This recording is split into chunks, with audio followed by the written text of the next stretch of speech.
Muslim family की बात करें तो विमेन का बहुत ट्रिवियल रोल रहा है इसमें, मतलब women are not still consider a vital person और resource person for running a business.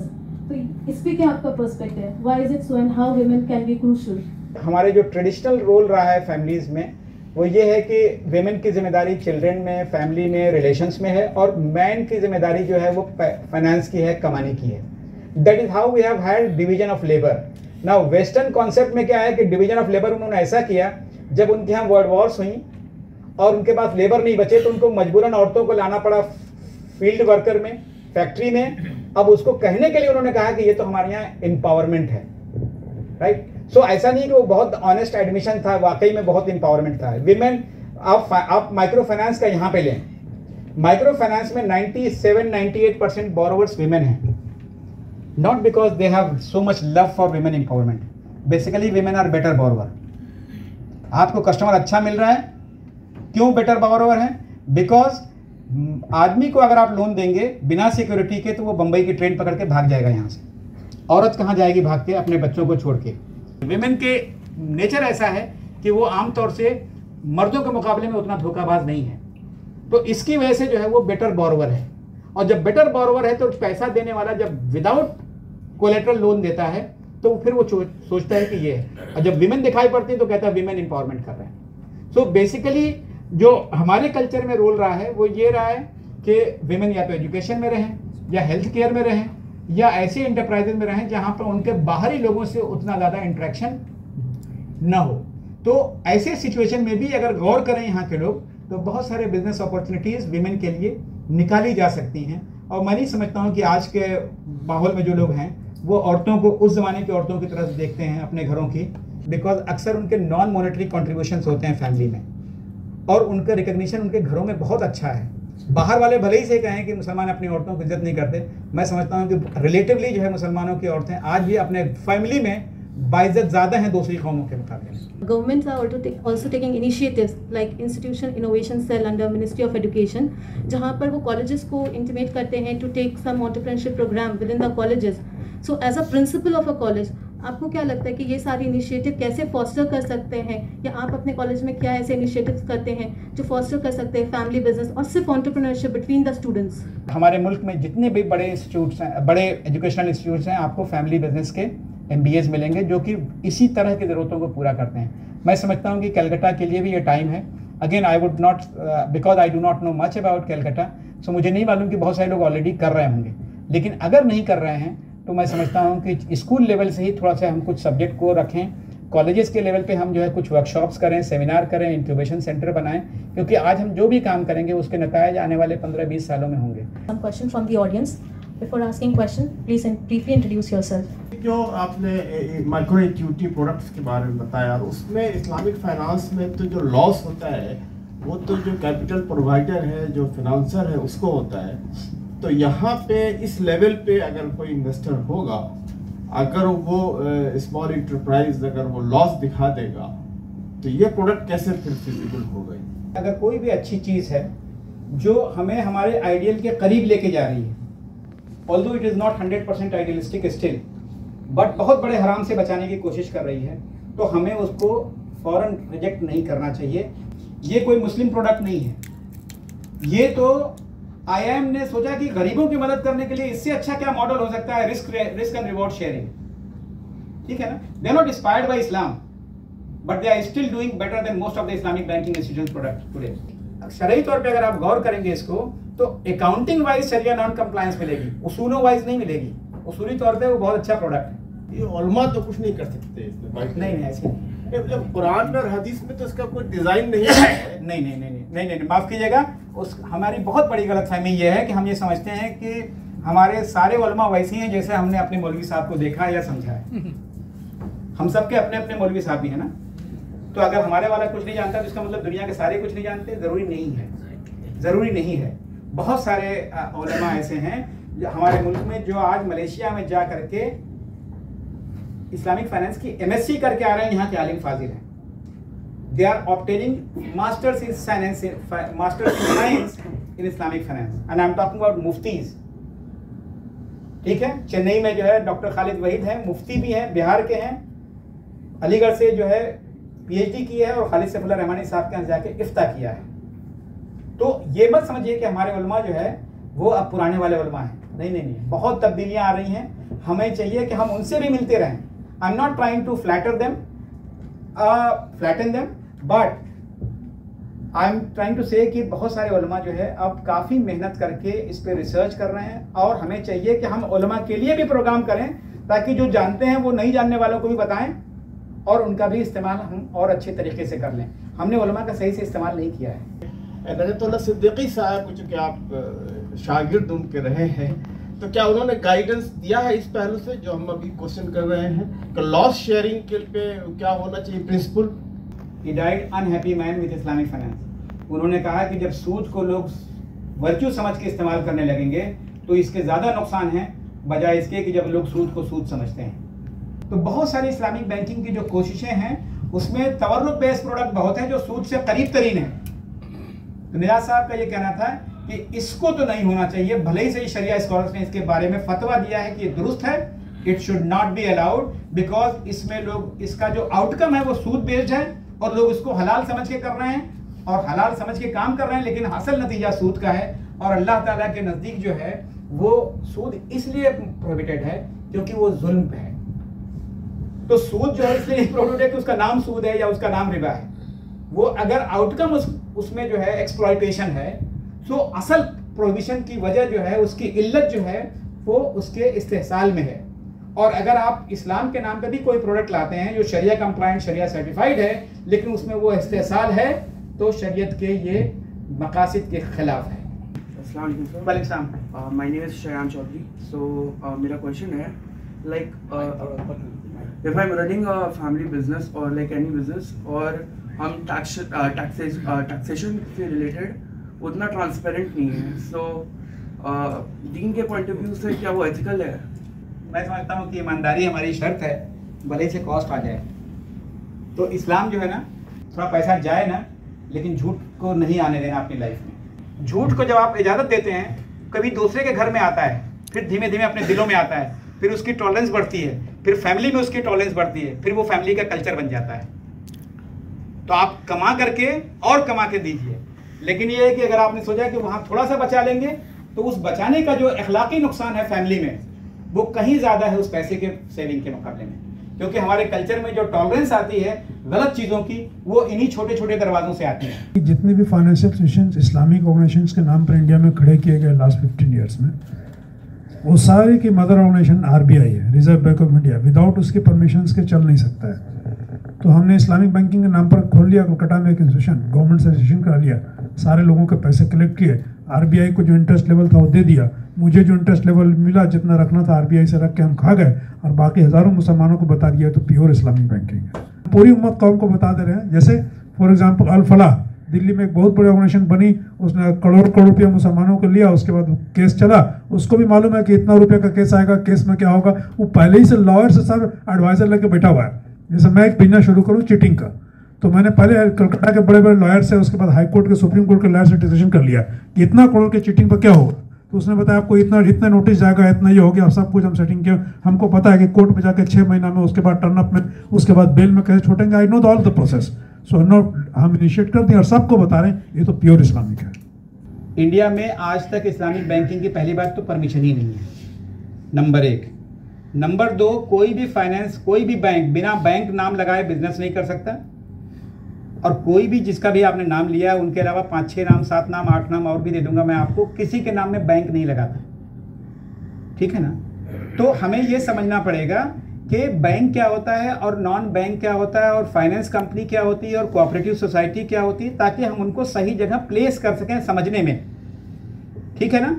सो आज तक इंडिया में इस्लामिक बैंक नाम की कोई परमिशन आई ही नहीं है, तो इस्लामिक बैंक RBI के अंडर में आ ही नहीं सकता। दुनिया में सिर्फ 2 तरह के लोग होते हैं, एक जिनके पास पैसा है, दूसरा जिनको पैसे की जरूरत है। दुनिया में सिर्फ 2 तरह के लोग हैं, राइट? ठीक है ना? इन दोनों को जो कनेक्ट करता है उसको फाइनेंशियल सिस्टम कहते हैं। ठीक है? और जो इदारे कनेक्ट करते हैं उनको कहते हैं फाइनेंशियल इंस्टीट्यूशन।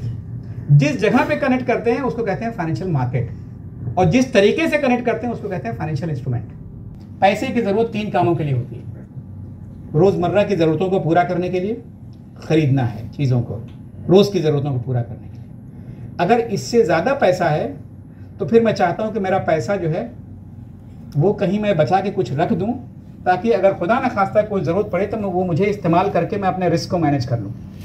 बीमारी हो जाए, कोई हादसा हो जाए, कुछ हो जाए तो थोड़ा पैसा बचा के रख दूँ। ये दूसरी पैसे की ज़रूरत है। और अगर इससे भी ज़्यादा पैसा मेरे पास अभी है तो मैं चाहता हूँ कि मैं कमा रहा हूँ, मेरा पैसा भी कमाए और वो कमा के मुझे दे। Bank for all transaction purposes, रोज़मर्रा की ज़रूरतों को पूरा करने, पैसा यहाँ रखो, खर्चे पूरा करो। इंश्योरेंस फॉर रिस्क मैनेजमेंट और कैपिटल मार्केट फॉर कमा के देने के लिए। इन तीनों कामों के लिए 3 तरह के इदारे हैं, इन तीनों के अलग अलग रेगुलेटर हैं। रिजर्व बैंक सारे का रेगुलेटर नहीं है। कैपिटल मार्केट का पूरा रेगुलेटर जो है सेबी है, securities and exchange board of India, और इंश्योरेंस का रेगुलेटर जो है insurance regulatory and development authority of India है। तो इन 3 तरह के रेगुलेटर हैं। इन तीनों रेगुलेटर का एक ही पर्पज होता है कि लोगों को इस्तेसाल से बचाओ, मार्केट को इस्तेसाल से बचाओ और सिस्टम को इस्तेसाल से बचाओ। ये 3 ही ऑब्जेक्टिव होता है। बहुत सारे लोगों ने फाइनेंस कंपनी बना करके लोगों से डिपॉजिट लेना शुरू कर दिया, और लोगों से डिपॉजिट लेने के लिए प्लांटेशन कंपनी है, फला कंपनी है, ये कंपनी है, एग्री कंपनी है। जब इतने बड़े फ्रॉड होंगे तो मुसलमान भी तो कम थोड़ी रहेंगे उसमें। तो मुसलमानों ने क्या किया, इस्लामिक कंपनी है, इस्लामिक बैंक नहीं, इस्लामिक कंपनी है, ठीक है। बहुत सारे लोगों ने शुरू किया। 57,000 के आसपास कंपनीज पहुंच गई। रिजर्व बैंक को लगा कि ये तो गड़बड़ हो रहा है। रिजर्व बैंक ने सारे रजिस्ट्रेशन कैंसिल किए, एक नया सिस्टम बनाया रजिस्ट्रेशन का और कहा कि सबके कैंसिल हो गए हैं, अब आपको दोबारा रजिस्ट्रेशन के लिए अप्लाई करना पड़ेगा।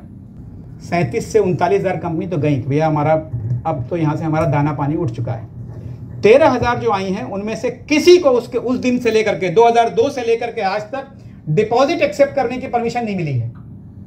अब जो भी कंपनी है, नॉन बैंकिंग फाइनेंस कंपनी अगर यहाँ पे है तो वो सिर्फ कर्जे ले सकती है और कर्जे दे सकती है, डिपॉजिट नहीं ले सकती। डिपॉजिट लेने के लिए बैंकिंग का नाम है ना।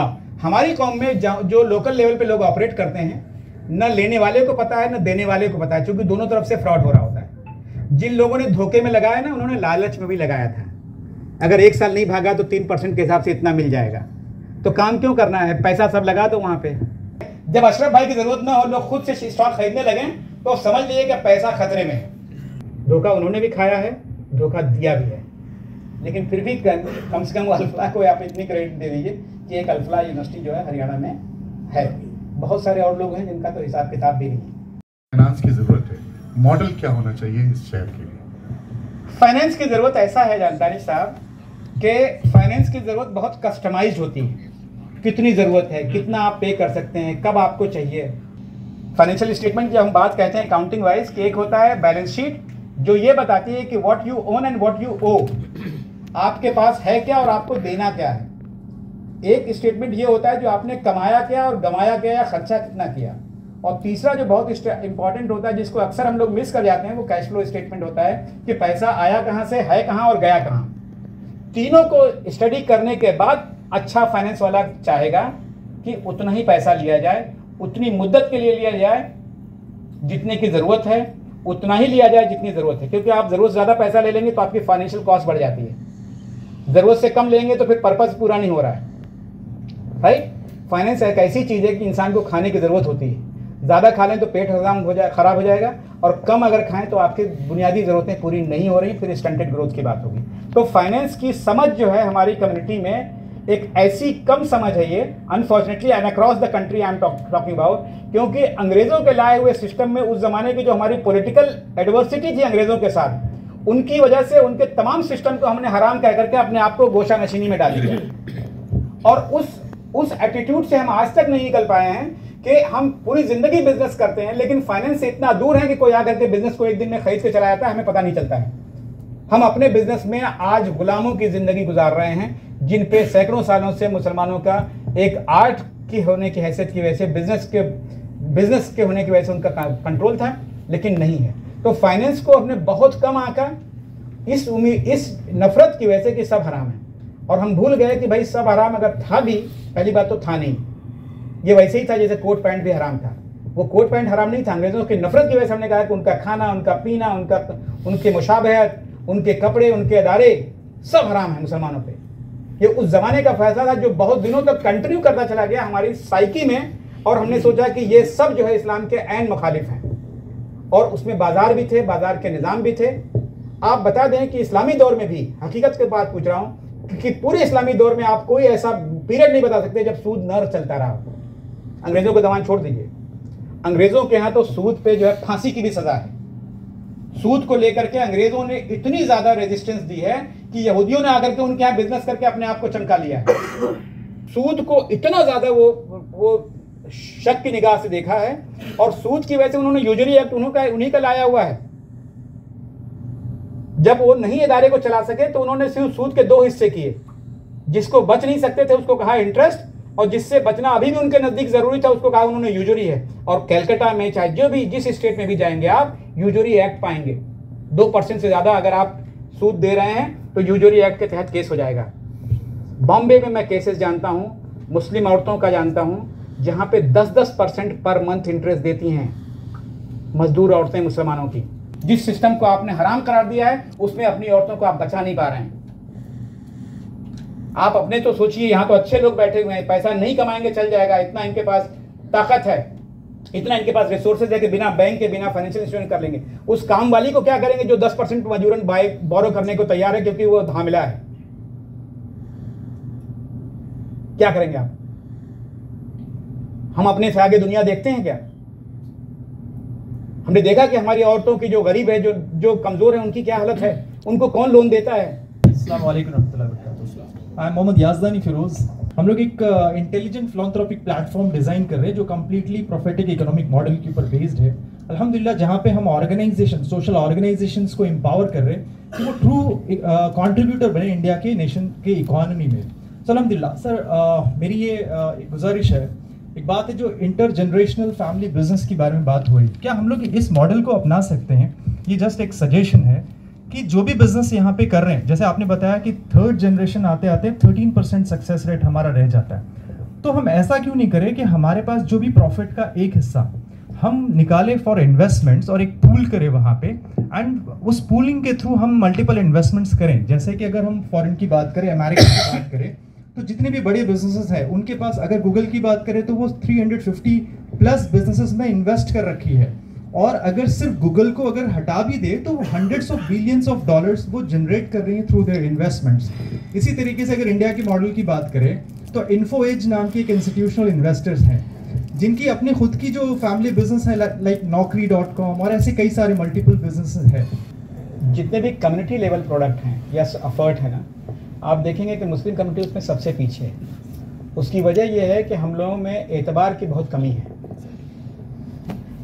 एतबार की कमी दूसरों से शुरू होती है, लेकिन वो एतबार एक ऐसा कमी, एक ऐसा मर्ज है ना जो कहीं ख़त्म नहीं होता है। तो किसी कम्युनिटी इवेंट में अगर आप जाएंगे तो सबसे ज़्यादा डिसबिलीफ या डिस्ट्रस्ट जो होगा वो आपस में होता है। कोई बड़े काम ऐसे नहीं होते। क्रिकेट का एक मैच भी जीतने के लिए आपको सामने वाले की कॉल पे देखना होता है। अगर आपने पीछे बॉल को देखा तो रन आउट तो पक्का है आप, तो यू हैव टू रिलाई कि वो सही बोल रहा है और दौड़ना पड़ेगा। और जो कंट्रीज पीछे हो गए ना, वो पीछे देखने के पहले ये कहीं आउट ना करवा दे मुझको, राइट? सो जो अब ट्रस्ट एक ऐसी चीज़ है जिसको आप एक दिन में, एक साल में नहीं ला सकते। हमें इसको एक बहुत बड़े प्रोसेस को बहुत पीरियड तक अंडू करना पड़ेगा, जहां पे हमें एक दूसरे के साथ किसी भी तरीके से ट्रस्ट करना शुरू करना पड़ेगा। और वो बिजनेस से ही आ सकता है, वो अकीदे की वजह से नहीं आ सकता, क्योंकि हम साथ में नमाज नहीं पढ़ सकते एक दूसरे के तरीके को हम एक्सेप्ट नहीं कर सकते। तो वो जो यूनिटी आ सकती है वो सिर्फ आपके बिजनेस के थ्रू आ सकती है, क्योंकि बिजनेस में हमारा बहुत ऑब्जेक्टिव क्राइटेरिया है कि प्रॉफिट आया, दोनों को आ रहा है, चलो ठीक है मान लेते हैं, राइट? लेकिन बाकी जगहों पे यूनिटी नहीं पॉसिबल है, क्योंकि हमारी अपब्रिंगिंग ऐसी हुई है कि अगर मैं रफादायन करता हूं तो नॉन रफादायन करने वालों को मानता हूं कि ये थोड़ा लोअर दर्जे का मुसलमान है, और ये हमारी तरबियत का हिस्सा है। हम नहीं मान सकते कि जो मजहब मैं फॉलो करता हूं कोई उससे अलग रहे और मेरे बराबर रहे। हम लोग अक्सर जो है महफिलों में सच नहीं बोलते हैं। हम उर्दू इसीलिए बोलते हैं कि बड़ी मीठी लगती है। हम लोग हार्श बातें नहीं कर पाते या करना नहीं चाहते हैं। सामने बहुत तारीफ करेंगे, वाह वाह वाह, पीछे जाके बताएंगे इसको पता ही नहीं कुछ, ठीक है ना? तो ये जो है ये हमारे कल्चर का हिस्सा है। हम जो है सामने जो है लोगों को फ्लैटर करते हैं और पीछे मोमेंट वो हट जाता है, वो हमारे कल्चर की, हमारी जो अपब्रिंगिंग है ना, उसके डिसऑनेस्टी को शो करता है। हम मानते नहीं, लेकिन बेसिकली वो डिसऑनेस्टी है कि मुंह पे सच बोलने का वो नहीं था और पीछे तारीफ नहीं कर सकते। तो ऐसी सिचुएशन में कोई बड़े प्रोजेक्ट आप नहीं कर सकते। जहाँ पे लोग एक दूसरे पे भरोसा न करें, एक दूसरे को कमतर आंकें, वहाँ पे बड़े मकसद हासिल नहीं हो सकते। अब वहाँ पे आप अगर बड़े मकसद हासिल करेंगे तो डिसअपॉइंटमेंट होगा, जिसकी तरफ आपने इशारा किया है। जितने भी कम्युनिटी प्रोजेक्ट हैं वो हमारे, अभी हम उस लायक मैच्योर नहीं हुए हैं। तो हमें जो है ये बात को एडमिट करना है कि हम इस लायक नहीं हैं और शुरुआत करना है कि हम जो कर सकते हैं वो करें। बहुत बड़े के चक्कर में छोटा काम मिस ना करें, क्योंकि हमारी ज़िंदगी ख़त्म हो जाएगी, यूनिटी नहीं आने वाली है। तो मुझे तो अपनी ज़िंदगी में कुछ काम करके जाना, ताकि मैं अपनी आखिरत का सामान क्या लेके जाऊँ, ठीक है ना। तो हमें कामयाबी भी चाहिए अपनी ज़िंदगी में। हम इंसान हैं, हम नहीं चाहते कि हमने ऐसा काम किया अल्लाह पाक से कहूँगा बहुत बड़ी ईंटें बिछा के आए हम बुनियाद वाली। हम चाहते हैं कि हमको भी हमारी कोशिशों का कुछ सरमाया दिखाई पड़े कि हमने कोशिश की थी। तो हमें जो है जहाँ जहाँ डिस्ट्रस्ट है बड़े लेवल पे, अब आप उसकी तरफ काम ना करें। अल्लाह ताला चाहेगा तो होगा, और अल्लाह ताला अगर नहीं चाहेगा तो ये ज़माना ऐसे ही चलता जाएगा। जहाँ जहाँ हम रिजल्ट हासिल कर सकते हैं उन पॉकेट्स को तलाश करें और उनमें काम करने की कोशिश करें। कि हम लोगों ने वहाँ पर ये उन औरतों की जो साइकोलॉजी है वो ये है कि जो आया वो अपने पास रख लो, देने की फिक्र नहीं है। हालत ये है कि अगर वहाँ पे कंबल बांटने गए तो औरतें कहती हैं कि लूट ले, जबकि उन्हीं के दरमियान बांटने के लिए लाए हैं। उसके बावजूद फिर हम लोगों ने कोशिश की कि हम लोन देने के लिए तैयार हैं, लेकिन ये पैसा कैसे आएगा, क्योंकि हमारे पास जो फंड है वो दूसरों की अमानत है। हमने आपसे लिया, उनसे लिया, उनसे लिया, इस तरह से कर करके वो मेरा पूल मनी है, और हम उससे देंगे तो जो मेरा कलेक्टर जाएगा उसको पैसा मिलेगा कि नहीं मिलेगा, या उसके साथ मारपीट भी हो सकती है। मुस्लिम औरतें भी मुस्लिम कौम का ही हिस्सा हैं, तो वो भी अक्कासी करती हैं हमारी कौम की, बिल्कुल, तो कहीं बाहर से अक्कासी नहीं करती। तो मैं समझता हूँ अगर आप रिसर्च करें, इसमें मुस्लिम कौम को या औरतों को ब्लेम करने के बजाय हमें अपने सिस्टम को रोबस्ट बनाना पड़ेगा। उसकी वजह यह है कि यही बोरोवर अगर मेन स्ट्रीम से बोरो करते हैं तो दे आर वेरी डिसिप्लिन्ड, ठीक है, टाइम पर लौटाते हैं और सही से बिहेव करते हैं। अरे भाई, मैं तो दुनिया भर में मुसलमानों को देखा है, नॉर्थ इंडिया, पूरी दुनिया के मुसलमान एक जैसा सोचता है। आप अमेरिका में कम समझते हैं क्या? ये सोच ऐसी है कि हम लोगों के पैसे लेने के बाद देना नहीं चाहते। मैंने अपनी ज़िंदगी की शुरुआत जो है माइक्रो फाइनेंस से शुरू की। पहले साल 1 लाख 1.5 लाख का नुकसान किया, अगले साल 2-2.5 लाख का किया। तीसरे साल हमारे एमडी आए, कह रहे शारिक तुम बैंकर नहीं बन सकते दुनिया में, चाहे प्रोफेसर बन जाओ। तब मैं नहीं बना था। उन्होंने कहा तुम बैंकर नहीं बन सकते। मैंने पूछा क्या कमी है मेरे अंदर? कह रहे जो आदमी बहुत अच्छा दिल रखता हो वो रिकवरी नहीं कर सकता। बैंकर बनने के लिए सख्त दिल बनना पड़ेगा। जिसको आपने लोन दिया, आप रिकवरी करे जाते हो, वो इतना रोता है कि कुछ पैसा और दे के आते हो, तो बैंक कैसे चलेगा? तो मुझे जॉब छोड़नी पड़ी। पहली जॉब थी मेरी लाइफ की, मुझे छोड़नी पड़ी। मुझे रियलाइज़ हो गया कि मैं कुछ भी बन सकता हूँ लेकिन बैंकर नहीं बन सकता। या जो लेंडर होता है वो अपने घर से निकलता नहीं, लोग डर के मारे पैसे लाते हैं कि अगला तो ये तो रिकवर करेगा, अगला भी करेगा। इतना सख्त तो नहीं बनना चाहिए, लेकिन मैं कह रहा हूँ कि कुछ कमियाँ ऐसी हैं जो हमें सीखनी पड़ेंगी कि हमें लोन दे करके रिकवरी कैसे करें, या हम लोन किसको दें, या लोन रिपेमेंट करने का डिसिप्लिन कैसे करें। ये शिकवे, मसाइल, मुश्किलात भरे पड़े हैं, उसकी कोई कमी नहीं है। तो अभी हमने तो कोई फाइनेंस बनाया भी नहीं। तो असल मैं ये कहना चाह रहा हूँ कि हम लोग अब लाए अमल की तरफ चले कि करना क्या है। हम लोग जिसके लिए जाए, मसाइल बहुत है, अगर हम उसमें जाएंगे तो कुछ भी लाए अमल हमारा नहीं बनेगा। लोग एक दूसरे के ऊपर एतमाद करें, पैसे इकट्ठा करें, फिर बिजनेस की नौयत खड़ी हो, फिर लोग आए। आज भी कई एक धोखाबाजी हो गई है, लेकिन आज भी लोग हैं तलाश में कि ऐसा कोई सिस्टम बने, ऐसा कोई फाइनेंस इंस्टीट्यूशन बने जहां लोग इत्मीनान से पैसे डालें और उनको शरीयत के तनाजुर में फ़ायदा भी पहुँचे। कि गैर मुस्लिमीन भी अगर माइक्रो इक्विटी कर रहे हैं तो वो हमारे लिए सीखने की वजह है। एक दूसरे सहूलत नाम के जो इदारे की बात आई है, आज 500-600 करोड़ से ऊपर का है उनका डिपॉजिट। टर्नओवर देखेंगे तो तकरीबन 3-4 टाइम ज़्यादा हो जाएगा, 2000 करोड़ के आसपास का है, ठीक है। इसी तरह से जो है जनसेवा की बात आई है, वो भी जो है 400 करोड़ से कम तो नहीं होना चाहिए। सब मिला जुला के पूरे इंडिया में अगर देखें, जमात इस्लामी से एफिलिएटेड बहुत सारे इदारे हैं, दूसरे जमातों से एफिलिएटेड बहुत सारे इदारे हैं जो काम कर रहे हैं और आज ये हज़ारों करोड़ का टर्नओवर है। हालांकि 1000 करोड़ कोई बड़ी चीज़ नहीं है आज की तारीख में, लेकिन है। तो वो मिसालें हमारे पास मौजूद हैं। अब अपनी ज़रूरत के हिसाब से हम लोग उन इदारों को चूज करें जो हमारी ज़रूरत के हिसाब से हमारे को पूरा करती हैं। रहबर का जो मॉडल है वो ये है कि मैंने बताया कि दुनिया में सिर्फ 2 ही तरह के लोग हैं, कुछ के पास पैसा है, कुछ को पैसे की ज़रूरत है। रहबर बीच में खड़ा हुआ है। बैंक हो, कैपिटल मार्केट हो, इंश्योरेंस हो ना, ये करते क्या है असल में? ये बेसिकली ये आपके भरोसे की तजारत करते हैं। फाइनेंस इज ओनली अबाउट भरोसा। अमीन और सद्दीक क्या कहा गया? लोगों को भरोसा था कि ये हिजरत भी कर जाएंगे तो पैसा दे के जाएंगे। हुजूर सल्लल्लाहु अलैहि वसल्लम का वो कैरेक्टर है। हमें फाइनेंस में जब तक हम कामयाब नहीं हो सकते जब तक लोगों के एतमाद को हम ना हासिल कर लें। आप किसी बैंक में पैसा नहीं डालेंगे ये जानते बूझते कि ये भाग सकता है। किसी फंड मैनेजर को आप अपॉइंट नहीं करेंगे अगर आपको एतमाद ना हो कि ये पैसे का सही इस्तेमाल मैनेज नहीं करेगा।